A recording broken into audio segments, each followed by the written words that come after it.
Here's a fish. Yep, a little snook. How's your night going? Good, good. It's good to hear. Snook, it's a pretty good bite right now. I will have a cooler, yeah.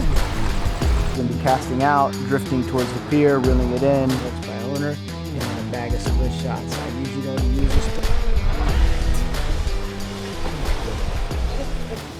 Welcome back to the channel, everybody. My name is Kit. If you're new to the channel, welcome. On this episode, I'm gonna walk you guys through on how to catch a keeper snook at nighttime, hopefully before the season closes. So if you've been following the channel, the nighttime bite is going off right now. I have it somewhat dialed in, and I got a lot of people asking me how to catch the snook, how to target the snook. So I'm gonna do my best in this video to put it together step by step and to get you in the best position possible to hopefully hook one. So step one, we're gonna start off with the gear that we're using. I'm pretty simple. I don't have much gear that I take with me at nighttime.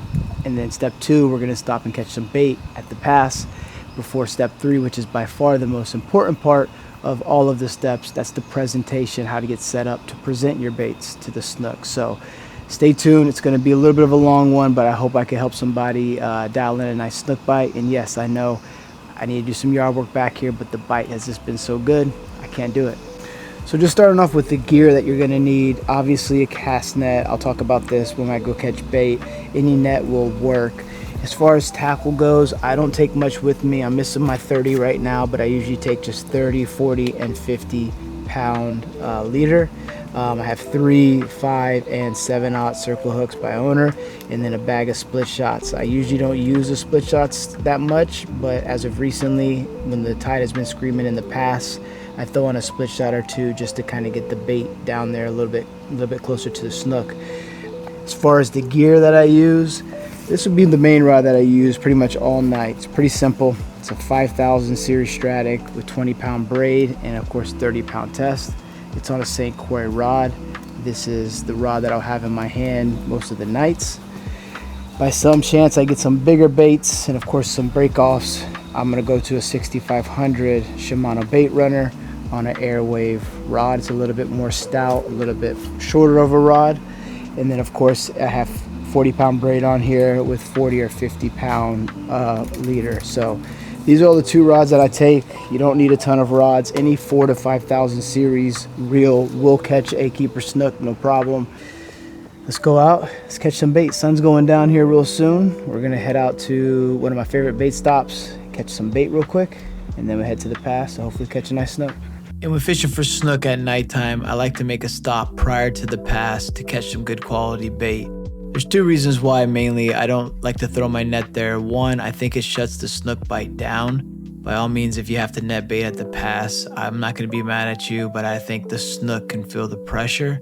But also, by stopping at this flat, I'm going to get some better quality bait than just your normal white bait that the pass will have. Here I'm targeting grunts, mahara, mullet, and even croakers. And with the better quality bait, I think it's going to entice a better snook bite. So that's why I pull off at this park here, the Bicentennial Park, just prior to John's Pass. Throw the net a dozen or so times, and then hopefully load up on some good quality baits. Getting some decent pinfish, mahara, grunts. About it. My advice as you search for that perfect keeper snook this season, you got to know the rules. Right now the season's open till December. The slot is 28 to 33 inches, and of course it's one per day. You have to have a snook stamp. This guy came out of the woods on me in the pitch black, snuck right up on me. He made it clear what he was looking for, and he just came from John's Pass where he was nailing a couple other guys for it. So when I left, he had a guy in the parking lot with a small trout on the back of his tailgate. And, you know, they are definitely out enforcing the rules this fall. So I like fried snook more than anybody, but I always make sure they're legal before you keep them. So we made it out to the pass to present our baits. This is probably the most important part of the process. And it doesn't matter what kind of gear you have, what kind of bait you have, probably the most important. First thing I'll say is you gotta think like the snook. You gotta think where they're gonna be positioned at, which way they're gonna be facing, and how they're gonna be feeding. So for them, obviously they're a ambush predator. They feed at night, and most of the times they're gonna be in the shadow lines facing up current and allowing baits to drift back towards them. So, and I'm flipping my bait way out, 20 yards from the shadow line, and the tide is drifting it back in. The snook are sitting underneath me facing the Gulf, and as the bait is drifting back towards them, we're picking it up. As I'm presenting him, I'm keeping enough tension on him to where I know his whereabouts at all time. I'm knowing if he's slowing down from swimming. I'm knowing if he is hitting a rock, but I'm not keeping so much tension on him to where I'm stopping his natural presentation. And I think that's the big thing that a snook can really tell the difference when they're about to chew a bait, is they can sense whether it's a natural bait kind of swimming doing its thing, or if there's a little bit of resistance on it. I hook it in multiple different ways, sometimes head hooked, sometimes belly hooked or tail hooked. And a lot of that's going to determine on how you're presenting it, the tide, and how you want it to swim. The belly hook does get, in my opinion, you're going to get a lot more bites out of the belly hook because that bait freaks out a lot differently. But that's the hardest to control, and of course you're always drowning the bait as you're reeling them in and casting them out, and when you're stopping it, they look the most unnatural when they're hooked in the belly.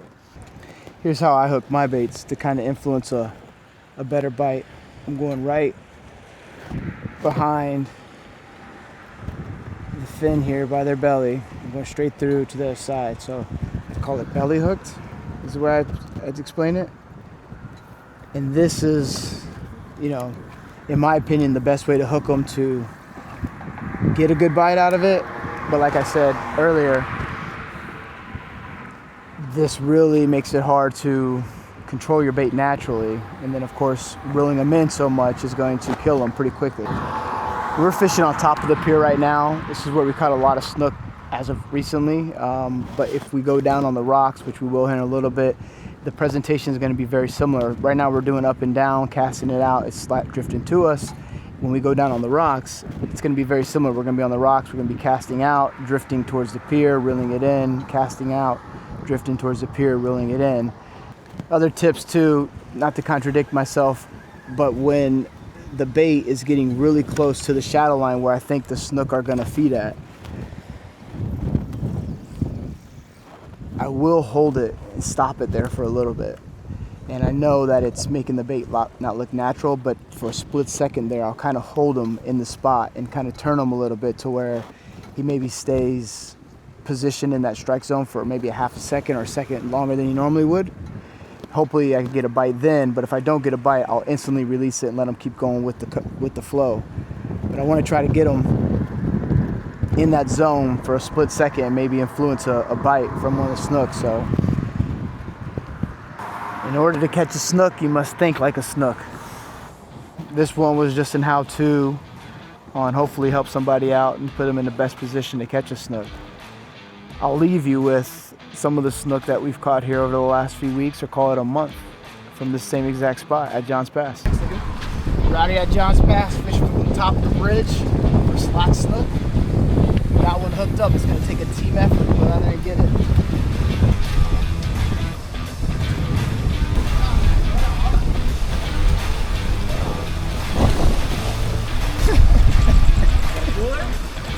I will have a cooler, yeah.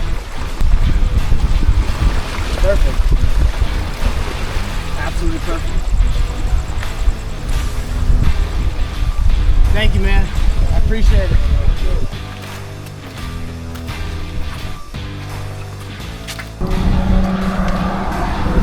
We're at Johns Pass fishing for snook. It's a pretty good bite right now. This guy came in at 31. He's gonna go on the ice. So fishing freeline pinfish on a screaming incoming tide. That's what we got.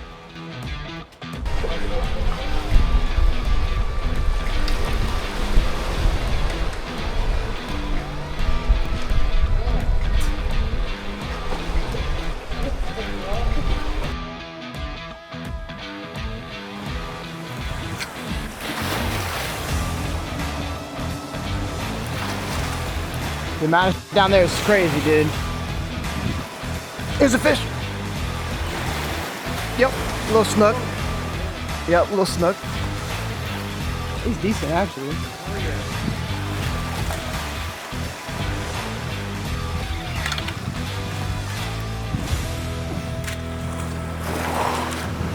a little too small. He's like 25 maybe, 24. He's got to go back though.